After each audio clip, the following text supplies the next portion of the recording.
Durante siglos, los increíbles relatos recogidos en la Biblia han sido la base del monoteísmo. En las anteriores entregas, hemos visto el papel que jugaron los patriarcas, el Éxodo y la ley. Nos formulamos nuevas preguntas sobre cómo Josué conquistó la tierra prometida de Canaán y reconsideramos la importancia del rey David y el rey Salomón.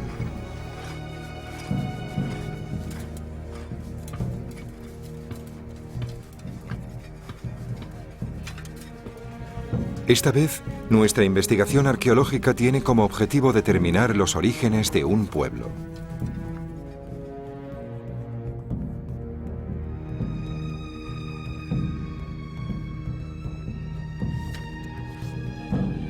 ¿Quién fue ese pueblo a quien la Biblia llama los hijos de Israel? ¿De dónde venían?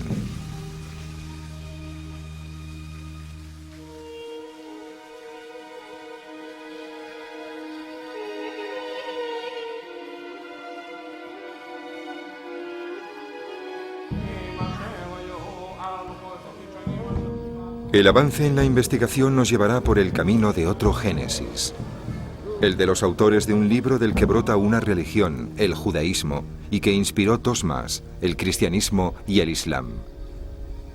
Tres religiones que adoran a un Dios único.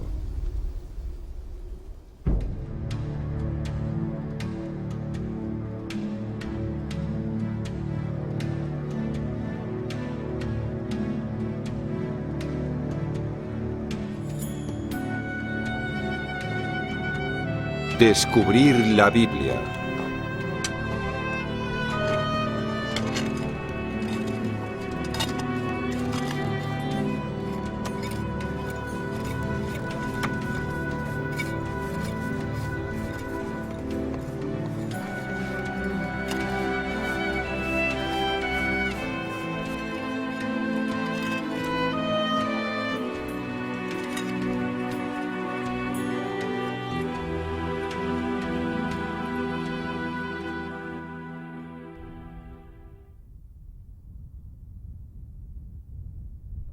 Tel Megiddo.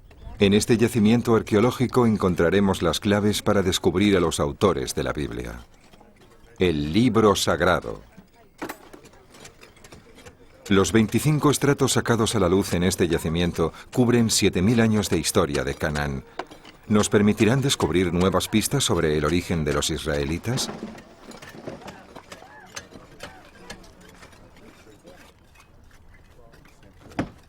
Con ese fin, seguiremos a dos investigadores, Israel Finkelstein y Neil Silverman, que están escribiendo un libro que reexamina los relatos que se recogen en la Biblia, estudiándolos con las más modernas herramientas arqueológicas. En el centro de la investigación está descubrir el origen de los israelitas.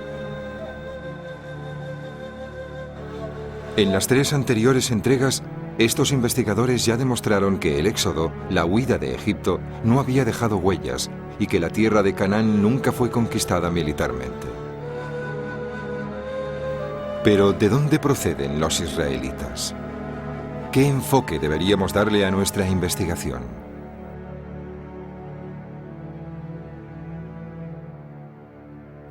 En el Museo de El Cairo se conserva una estela en la que se describe una campaña militar que el faraón Menepta dirigió contra Canaán. La información que contiene puede ser vital. Los príncipes están postrados implorando piedad. Canaán ha sido limpiada de toda maldad. Ashkelon ha sido tomada. Gezer ha sido capturada. Yanoam ya no existe. Israel ha sido arrasado, devastado en su totalidad. Todas las tierras unidas están pacificadas. La única indicación que nos da la estela de Menepta sobre la naturaleza de esta población denominada Israel es que los jeroglíficos contienen los símbolos de hombre y mujer y las tres líneas que indican el plural. En otras palabras, la estela hace referencia a un grupo seminómada que aún no se ha asentado en un lugar fijo. Un grupo que se va moviendo sin tener un territorio propio que les pertenezca. Y eso es todo lo que sabemos.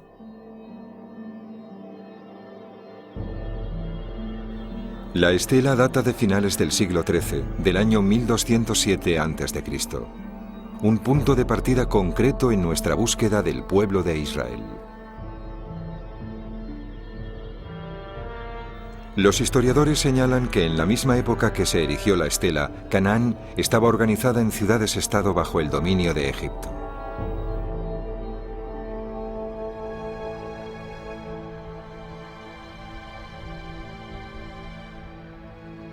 En los estratos del yacimiento de Meguido, que corresponden a este período, se han encontrado restos de una floreciente ciudad. Durante todo el siglo XIII y todo el siglo XIV, Meguido era aparentemente una próspera ciudad canaanita. Pero de repente, sobre el año 1130 a.C., fue destruida. Una capa de escombros carbonizados, claramente visible en muchas zonas del yacimiento, atestigua la violencia del acontecimiento que causó su destrucción.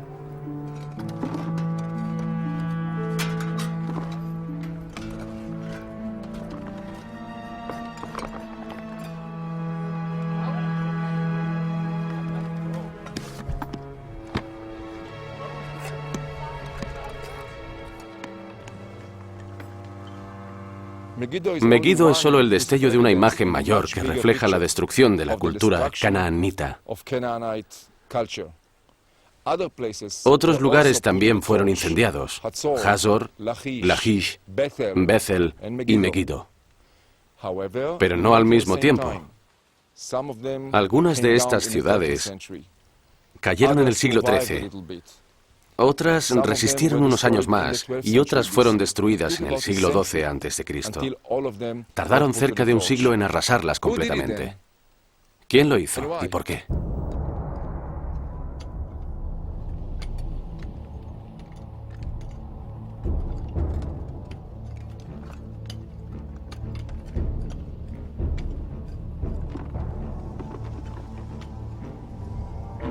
Si ampliamos nuestro punto de vista, veremos que toda la región del Levante pasó por un período de intensos conflictos en esa época. Egipto ya no era la potencia de días pasados y había perdido una a una sus colonias más lejanas. Los hititas, que controlaban Asia Menor y el norte de Siria, desaparecieron, igual que la civilización micénica y sus monumentos. En cuanto a las ciudades-estado del Levante, fueron todas barridas. El paisaje político de Canaán cambió radicalmente. ¿Cómo ocurrió?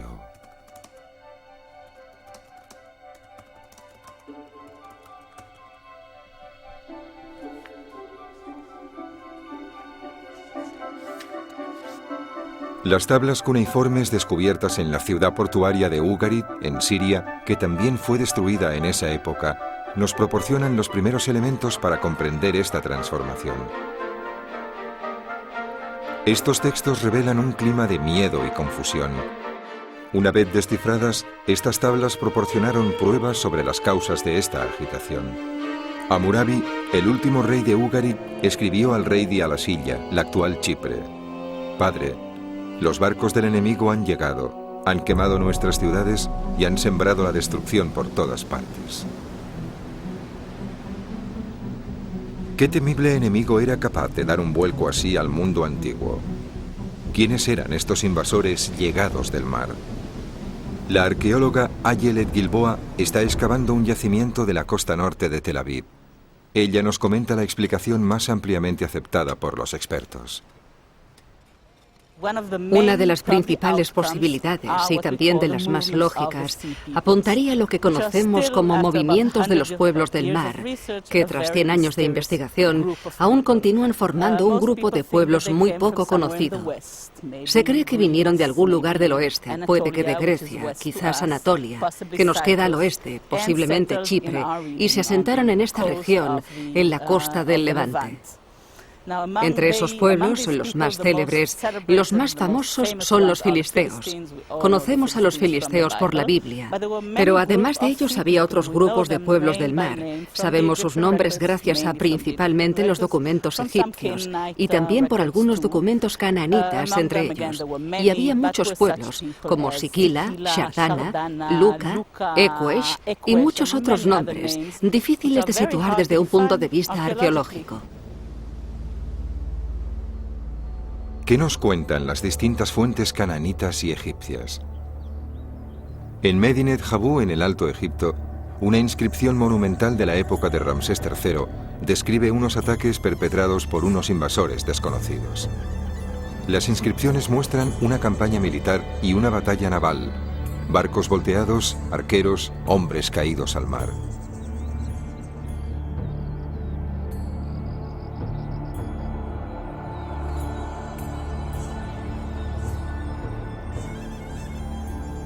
Los adversarios de Egipto están claramente representados. Llevan cascos con penachos y cintas para atarlos a la barbilla y a veces unos extraños cascos tocados con cuernos. Un relato visual de los horrores de la guerra.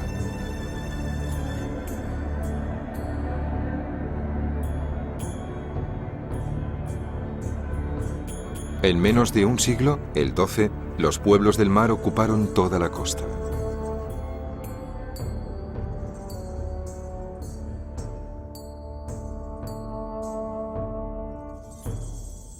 Sería un error suponer que todas las ciudades-estado canaanitas fueron destruidas por los pueblos del mar. El Mediterráneo oriental estaba en su totalidad en un excepcional estado de agitación. La economía se vio alterada. Las rutas de comercio marítimo se habían cortado y los puertos de la costa mediterránea fueron destruidos y se ocuparon. En una situación de estas características, con una economía quebrada, hambre y problemas políticos, una ciudad puede atacar a otra. Un grupo de gente de las tierras altas puede tomar una ciudad, y también pueden aparecer tribus de pastores nómadas que intenten sacar provecho atacando una ciudad desprotegida y aislada. El caos era total. Mientras las ciudades-estado se iban desvaneciendo una tras otra, en las tierras altas iba a producirse un hecho bien diferente. En esa época, la densidad de población de la región era muy baja. Su estéril topografía hacía que las comunicaciones fuesen difíciles. Era una zona cerrada, el escenario ideal para una génesis o un nacimiento.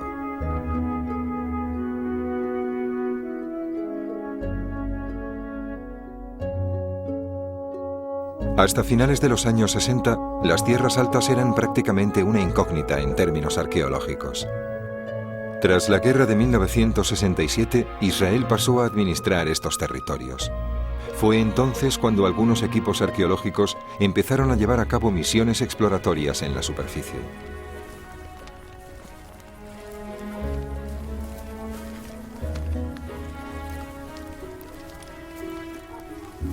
Los investigadores estudiaron el territorio metro a metro, realizando una meticulosa recogida de material en superficie.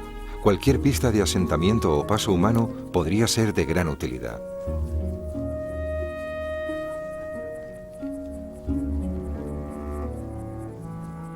Se recogió hasta el más pequeño de los objetos que pudiesen aportar algún registro y se tomó buena nota de su localización.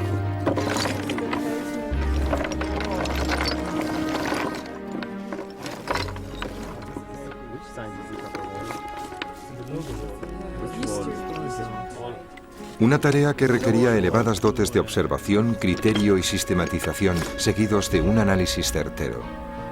Con los datos recogidos, se escogieron los sitios en los que se iban a realizar las primeras excavaciones. Este tipo de investigación sigue una metodología estadística. La situación de los restos y las concentraciones de fragmentos se transfieren a un mapa de la zona. Esto permite formular el modelo de ocupación de un territorio determinado, el tamaño de los asentamientos, su número y su evolución en el tiempo.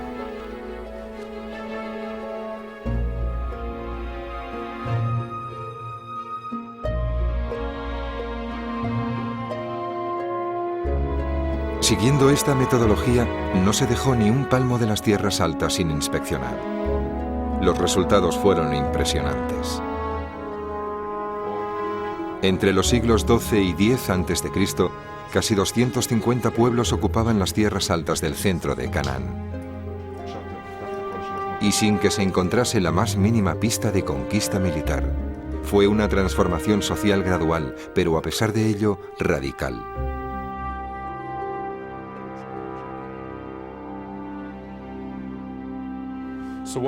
Aquí tenemos el mapa de todas las investigaciones realizadas durante décadas en las tierras altas, de sur a norte. El mapa mismo ya es extremadamente importante, pero hay otro paso que dar. Se trata de mostrar y estudiar este mapa, contrastándolo con el mapa del periodo anterior y el del periodo posterior. Entonces se ve el proceso, y eso es lo realmente increíble, porque en la Edad de Bronce tardía son muy escasos, hay muy pocos asentamientos. En todas las tierras altas, unos 30. Y luego, después de un periodo de tiempo muy corto, vemos una auténtica oleada de asentamientos, ya que aparecen unos 250 lugares por toda la zona. Este flujo marca el nacimiento del primer pueblo de Israel.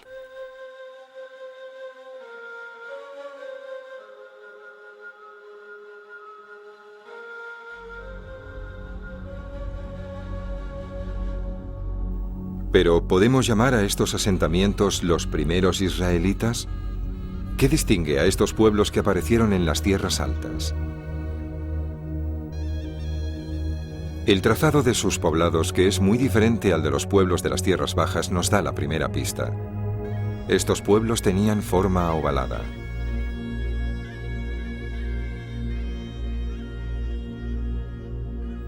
La principal actividad de sus habitantes era la ganadería. Para acercar al ganado y para protegerlo durante la noche se usaba una zona completamente cerrada. ¿Por qué la forma ovalada del asentamiento? Esta configuración es parecida a la de los asentamientos beduinos descritos por los primeros exploradores que entraron en los desiertos de Judea y Transjordania.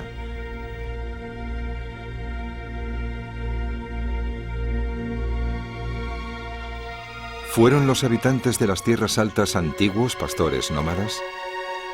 ¿Cambiaron sus tiendas por refugios permanentes?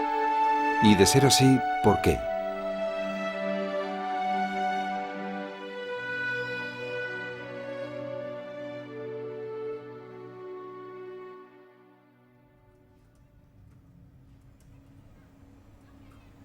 Parece que Israel Finkelstein ha descubierto por fin una pista que le permita avanzar su investigación sobre los orígenes de los israelitas. Pero para seguir adelante, tiene que contemplar nuevos datos etnográficos y etnoarqueológicos, extraídos del estudio del modo de vida de los beduinos de hoy.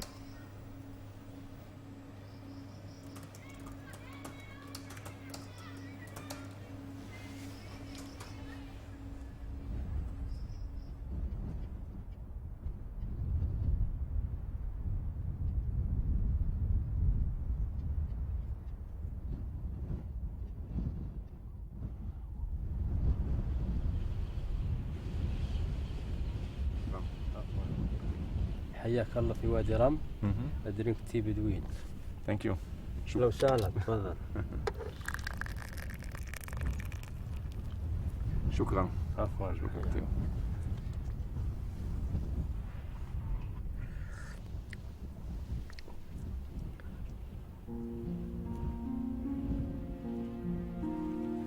El modo de vida de las tribus nómadas depende de un sistema de intercambio con las poblaciones sedentarias, un sistema apoyado en reglas concretas.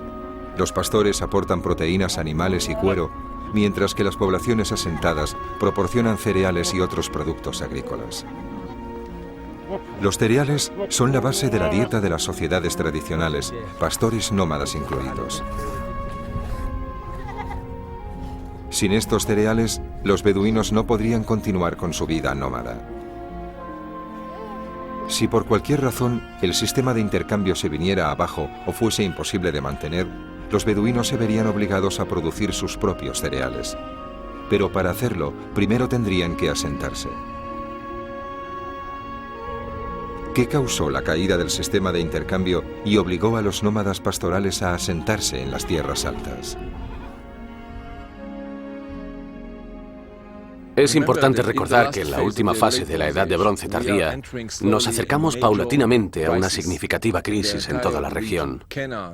Canaán, las tierras vecinas, todo el Mediterráneo oriental sufre una grave crisis. Los imperios se vienen abajo, se destruyen ciudades, la administración egipcia ha desaparecido de Canaán y la gente huye de los pueblos. En una situación así, los aldeanos no podían producir suficientes cereales para mantener el comercio con las tribus nómadas, y éstas no tuvieron más remedio que establecerse.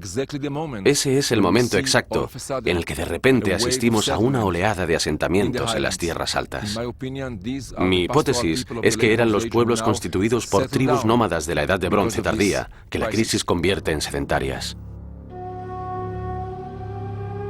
La arqueología nos muestra que las manufacturas de los nómadas que se asentaron en las tierras altas no eran muy diferentes a las de los pueblos vecinos.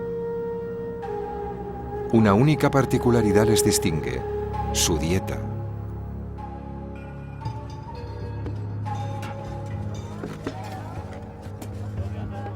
En ninguna de las excavaciones arqueológicas de las tierras altas se han encontrado nunca huesos de cerdo. ¿Qué puede significar este hecho? ¿Qué razones pueden explicar esta peculiaridad?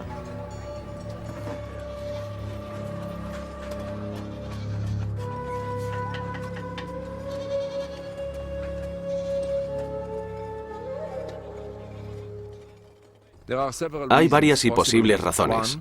Una de ellas es su origen trashumante, ya que a resultas de este, los pueblos nómadas no tenían cerdos. Esa podría ser una razón, pero creo que hay una razón más importante que justifica no encontrar osarios de cerdo en las tierras altas.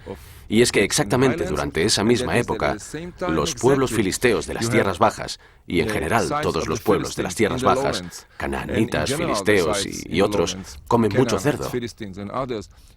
Así que la distinción entre la gente de las tierras altas y de las tierras bajas podría haber llevado a una contraposición entre el nosotros y el ellos. Ellos comen cerdo, nosotros no. Pero eso no es todo. Las tierras altas donde se asentó un pueblo que se abstenía de comer cerdo no eran un territorio homogéneo. Al sur, la vegetación era escasa y las lluvias muy inconstantes. Además, su árido suelo no soportaba una explotación agrícola consistente.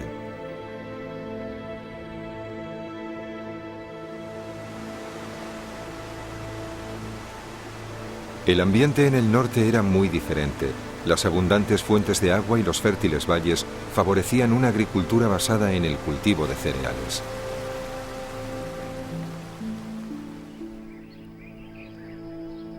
Pero no solo en los cereales, sino también en los olivares y las viñas.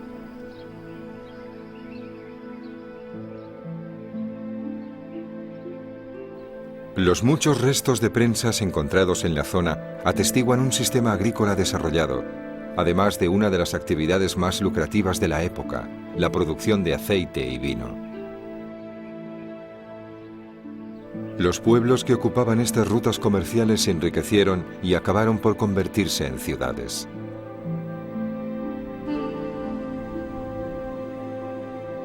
Estos dos ecosistemas explican la emergencia de dos entidades diferenciadas, una en el norte que se convertiría en el reino de Israel y otra en el sur que se convertiría en el reino de Judea. Muchos arqueólogos han buscado sin éxito algún rastro del reino unificado de David y Salomón, tal como se describe en la Biblia. ¿Existió un reino así alguna vez?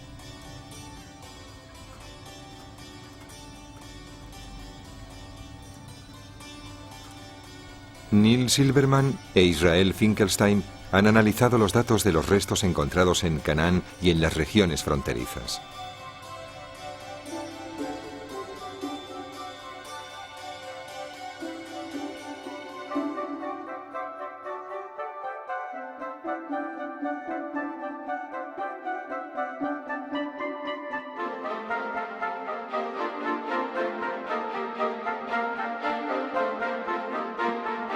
Dos inscripciones en concreto han arrojado algo de luz a su objeto de estudio.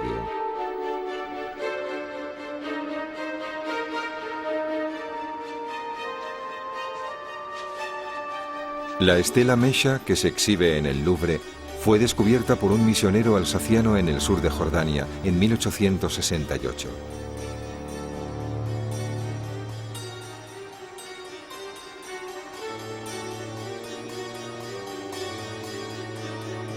La inscripción dice que la erigió el rey Mesha de Moab para agradecerle una victoria contra el reino de Israel al dios Kemosh.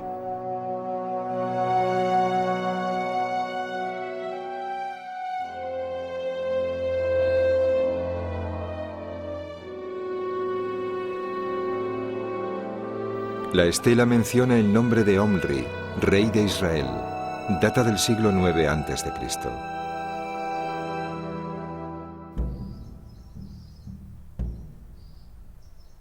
En 1993 se descubrió otra estela del mismo período en el norte de Israel.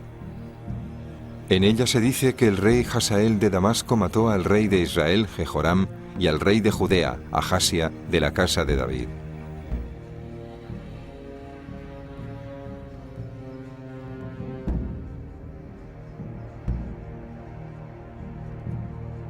Estas inscripciones distinguen claramente dos reinos, Israel y Judea. No hay ninguna referencia a un solo reino. Sin embargo, la Biblia atribuye a estos dos reinos una religión común, la de Yahvé. ¿Qué es lo que realmente conocemos acerca de esta religión? Valiéndonos únicamente de la arqueología, es difícil hacernos una idea de la visión que tenía un pueblo de sus dioses. Difícil, pero no imposible.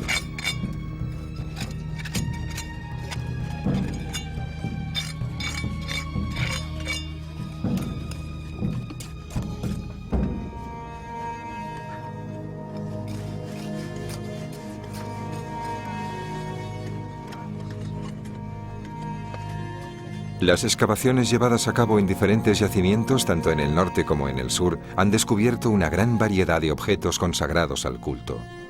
Diosas de fertilidad con sus respectivos compañeros y encarnaciones animales de las divinidades.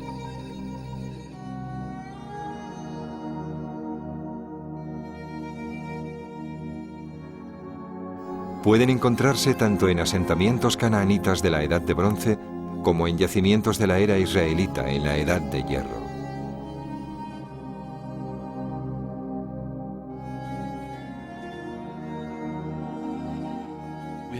Tenemos muy poca información sobre su religión. De la poca que tenemos, yo he publicado algunos datos. En el kibutz de Shamir, en la zona de Galilea, no muy lejos de aquí, vi que sus habitantes tenían una figura de bronce de un toro sobre un altar.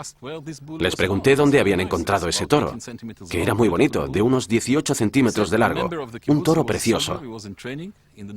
Un miembro de kibutz, un soldado que se ejercitaba en las colinas del norte de Samaria, lo había encontrado en una colina. El toro, como es sabido, es el símbolo de Baal, el dios más importante del panteón de Canaán. Y también de él, el dios que rige el culto canaanita, pero también está relacionado con el dios israelita, especialmente en la parte norte del país. El toro, el becerro de oro, es asimismo el símbolo de los templos de Dan y Bethel durante el periodo israelita, es decir, que notamos que existe un nexo de unión entre la religión canaanita e israelita.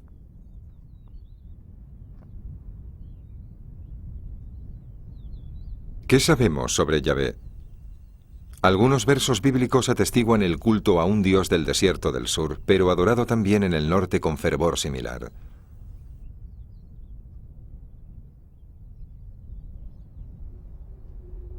¿Cómo era la convivencia entre Yahvé, el dios del sur, y él, o Baal, los dioses del norte? Si damos crédito a los restos encontrados por toda la zona, parece que bastante buena. Sin embargo, la Biblia asegura que era conflictiva. El episodio más conocido de este conflicto es sin duda el del becerro de oro, que tuvo lugar mientras Moisés recibía las tablas de la ley de Yahvé en el monte Sinaí.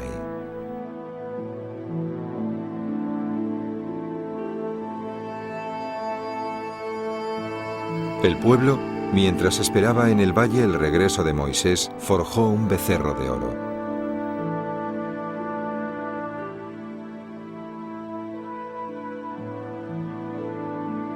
Como en otros pasajes similares del Antiguo Testamento, el ídolo acabó siendo destruido y Yahvé triunfó.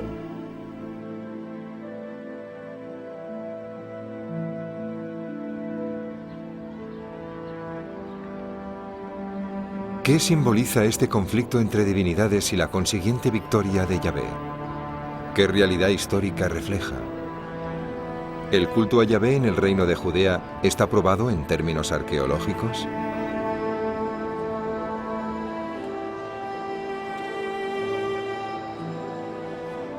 En el Museo de Israel, en Jerusalén, podemos ver dos amuletos que datan de alrededor del año 600 a.C. Fueron descubiertos al sudoeste de la ciudad vieja de Jerusalén.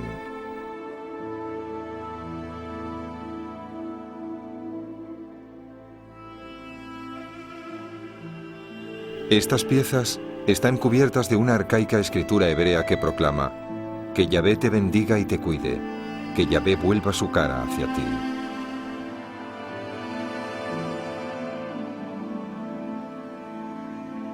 Este texto se parece mucho al que encontramos en el versículo bíblico más antiguo. Está claro que Yahvé era la divinidad nacional. Se adoraba a Yahvé como a un dios autóctono, igual que los amonitas adoraban a Milcom, los moabitas adoraban a Kemosh y así sucesivamente. Pero adorar a un dios oficial no excluye que otras divinidades puedan ser igualmente adoradas. Al contrario, una deidad nacional es importante para garantizar la protección del pueblo e incluso para que el rey pueda dirigir bien a su pueblo en tiempos de guerra. Pero todo lo que concierne a los asuntos de fertilidad, por ejemplo, o las tormentas, debía solicitarse a otras deidades más específicas. En el caso de la fertilidad se recurría principalmente a deidades femeninas. Incluso en la antigua Judea existen evidencias de que existía un pequeño panteón que rodeaba a Yahvé, y eso es también incuestionable en el caso de Israel.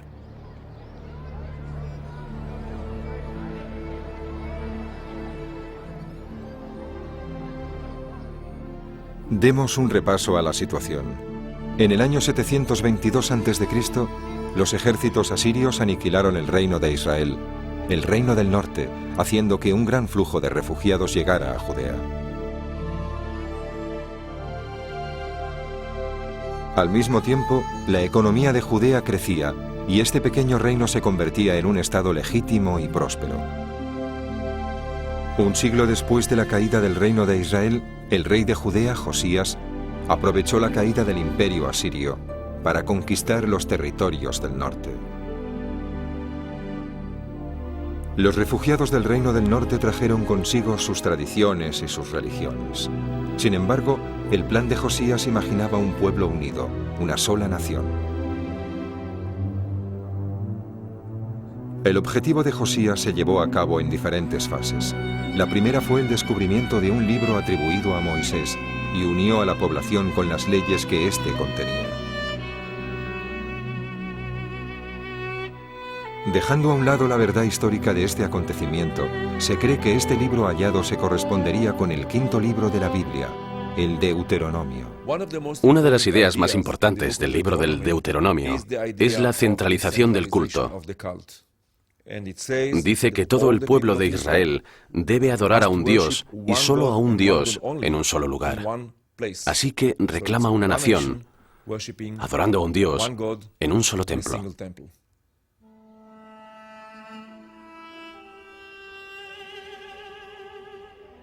La segunda fase fue la erradicación de cualquier religión rival para unir al pueblo alrededor de un solo Dios. Finalmente, la última fase requería elaborar una historia común que combinase las tradiciones del norte con las del sur. ¿Es posible encontrar pruebas físicas de la reforma de Josías?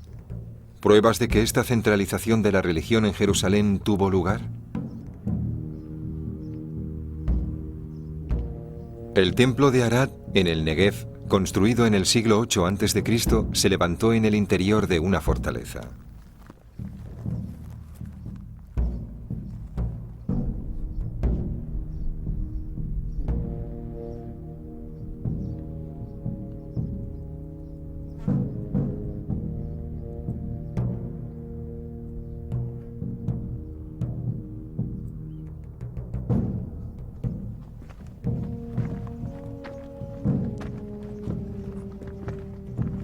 El templo fue destruido a finales del siglo VIII para nunca ser reconstruido.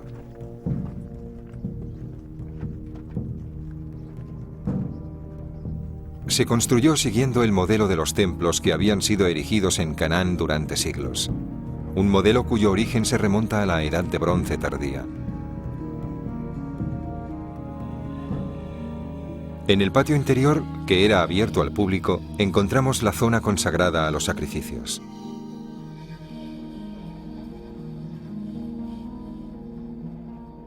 El patio da a un santuario reservado únicamente a los sacerdotes. Tras él, lo más sagrado, 2 altares y 2 piedras verticales que representan lo que la Biblia llama enigmáticamente Matseba.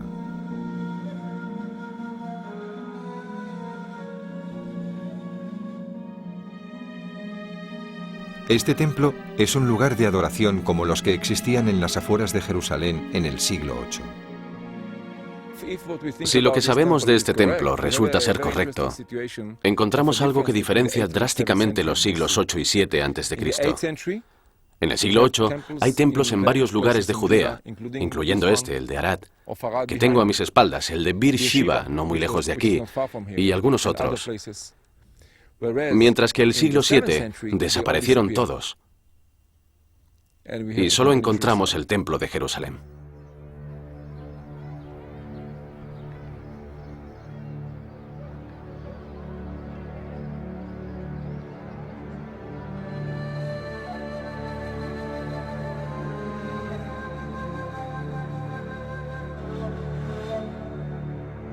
La Biblia presenta la declaración de Josías a los ancianos de Judea y Jerusalén.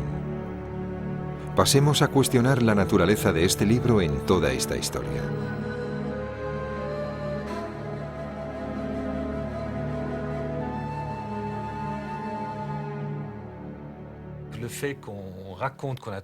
Que digan que se ha encontrado un libro indica que ya existía un libro antiguo que se había perdido en algún lugar del templo y que evidentemente legitimaba la reforma. Pero al mismo tiempo demuestra que la reformulación de la religión judía iba a cimentarse a partir de ese momento en un libro que se convertiría en la base de una nueva religión. Así que no solo se trata de que se encontrara un libro, sino que a ese libro se le suponía un prestigio sin precedentes.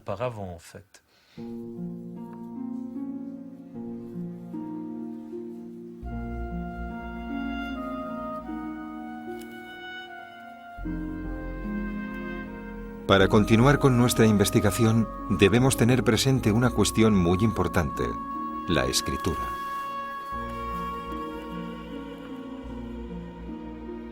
¿Qué sabemos sobre los inicios de la escritura en esta región?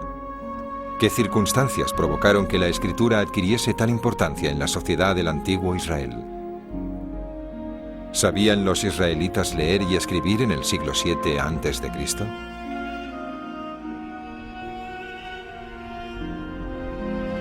Nuevamente debemos recurrir a la arqueología para dar con las respuestas.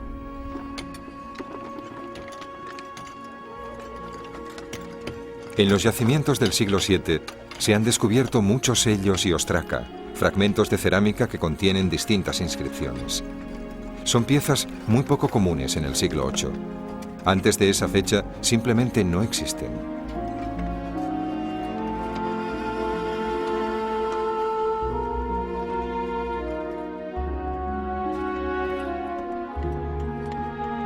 Estos breves textos nos hablan de asuntos económicos o administrativos. Trazados por los escribas, nos proporcionan pruebas del desarrollo y la centralización de Judea, entonces un súbdito más de Asiria. Este hecho se corresponde con un fenómeno más bien común. El surgimiento de un Estado generalmente va acompañado de la expansión de la escritura. En un ostracón del siglo VII, un trabajador se queja a las autoridades sobre el robo de una prenda de ropa. ¿Cómo prueba este texto que se produjese entonces una revolución? Antes del siglo VII a.C., parece claro que los israelitas eran analfabetos. De hecho, deberíamos decir que el analfabetismo no era una categoría en la que la gente pensara en absoluto. La sociedad de entonces no le daba ningún valor. En el siglo VII, la escritura empieza a extenderse por todas las clases de la sociedad israelita. Escriben los sepultureros, los oficiales de la armada, los jornaleros, una gran variedad de gente perteneciente a todos los estratos de la sociedad empieza a escribir y parece que también a leer. Y la expansión de la escritura en el antiguo Israel, en ese momento, indica que con la escritura se inició un proceso de alfabetización en Israel. Y claro, este arranque sería vital para que emergiera un texto sagrado escrito y del que emanase la autoridad.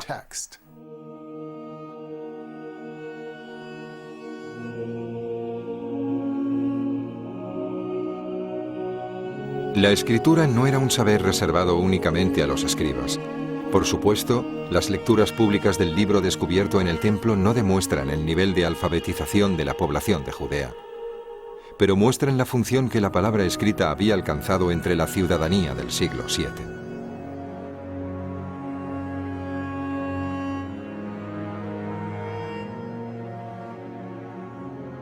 En el pequeño estado de Judea, bajo el reino de Josías, una revolución había empezado.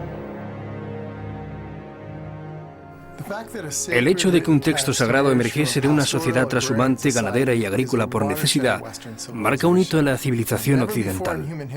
Nunca antes en la historia de la humanidad, ninguna sociedad había sacralizado textos jerárquicos. La mayoría de las civilizaciones de Oriente Próximo poseían textos únicamente administrativos. La autoridad, tanto cultural como religiosa, pasaba de familia a familia, mediante la tradición oral. No se transmitía mediante la lectura de un texto, ni recurriendo a un texto reglado.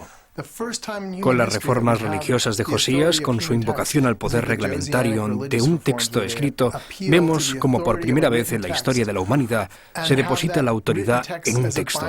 Y ese texto escrito posee una autoridad vinculante que abarca toda una cultura, para todo un pueblo, diferenciándose de la autoridad familiar y de la tradicional. Y eso es un hito en la civilización occidental. En el siglo VII a.C., todo se une. Todo está a punto para que algo nuevo suceda. Si estudiamos la política o la economía de la época, la situación social en Judea, incluso el hecho de que la alfabetización se extendiera desde el centro de la región hasta el campo, hasta los pueblos, que llegase incluso a la gente relativamente simple. Todo eso propició una situación a partir de la cual Judea pasó a ponerlo todo por escrito, en un libro. Judea describe su pasado, mítico o histórico. Nos habla del presente y nos revela sus sueños para el futuro, en forma de palabra escrita, de libro. Y eso es algo nuevo en la historia de la aventura de la humanidad.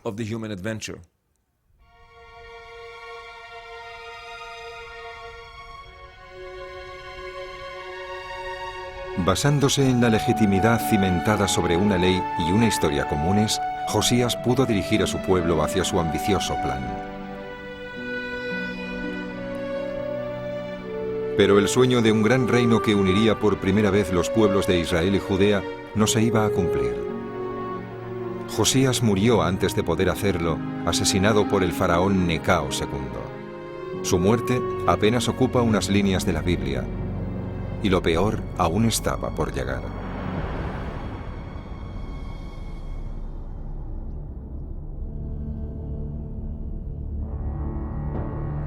En el año 597 a.C., los babilonios causaron estragos por primera vez en el reino de Judea.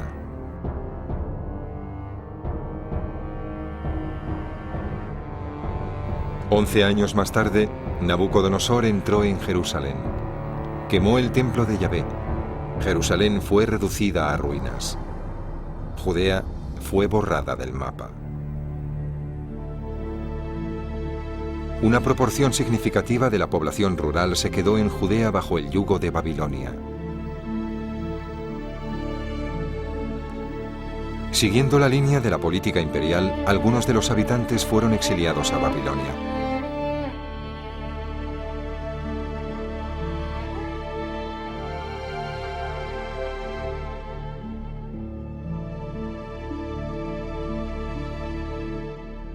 El último rey de la casa de David, Zedequías, cuyos hijos fueron asesinados, también fue llevado al exilio.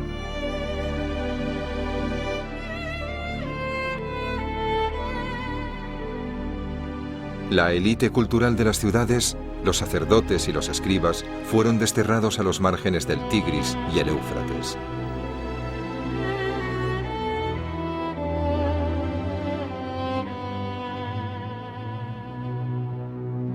El libro de los Salmos lamenta que junto a los ríos de Babilonia nos sentamos y lloramos.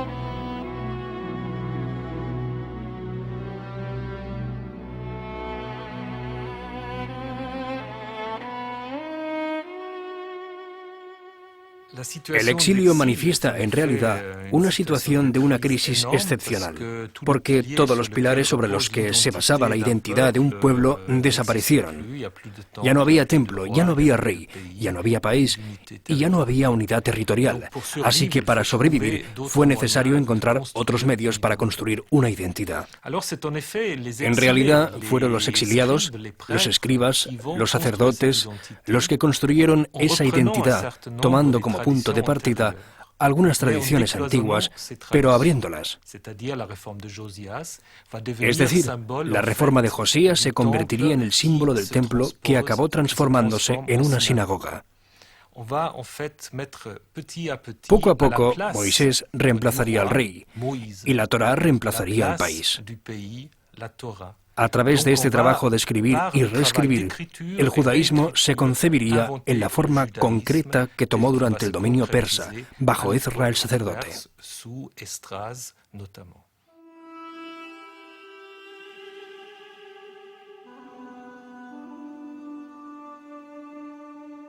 Es por eso que los estudiosos bíblicos han sugerido que el escriba Ezra dio los últimos retoques a la Torá, el Pentateuco.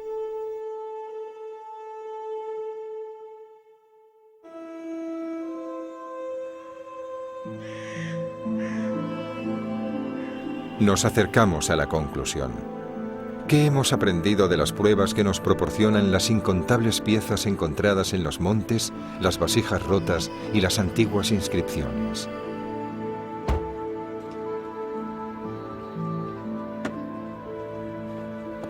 Estamos en el Departamento de Teología de la Universidad de Lausanne. Israel Finkelstein va a encontrarse con Thomas Romer.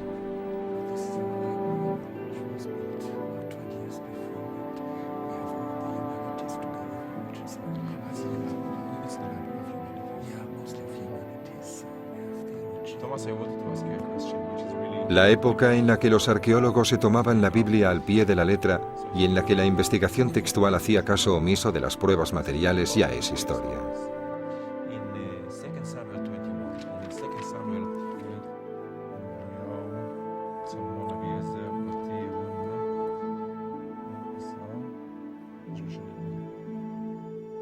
En cuanto a ti, bueno, ¿estas nuevas revelaciones arqueológicas han cambiado algo? Creo que hay que distinguir entre la forma final de la Biblia, que se ha convertido en la base no solo del judaísmo, sino de las tres religiones monoteístas importantes, y los orígenes de la Biblia hebrea. Lo que creo que es importante es la cuestión de los orígenes. Ya no se trata del deambular de Abraham o David. El cambio más significativo es la constatación de que había una voluntad política en este origen. Déjame darle la vuelta a tu pregunta. ¿Cómo ves tú la Biblia hebrea? ¿Cómo la definirías? De algún modo, empecé a sentirme más cerca de los autores del texto, porque entendía mejor cuáles eran sus necesidades, sus frustraciones o los problemas a los que se enfrentaron. Así que antes que nada, diría que ahora me siento más cerca del texto y eso me da una mejor imagen de mi propia identidad como israelí y como judío. Y también como miembro de una civilización más amplia, que puede llamarse civilización occidental, judeocristiana o como se crea conveniente. Así que siento ambas cosas.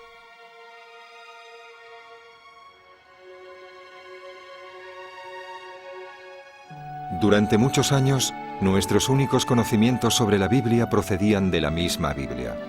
Pero la arqueología moderna nos sugiere un nuevo enfoque, un intento por entender las historias de la Biblia en su contexto político, geográfico, histórico y cultural.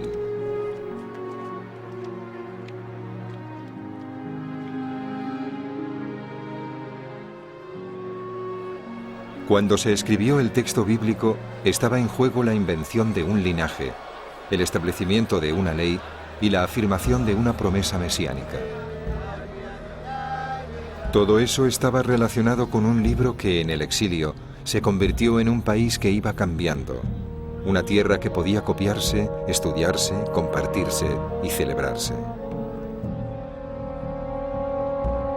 Este día del calendario judío se llama Simchat Torah, el regocijo de la Torá o la celebración del libro.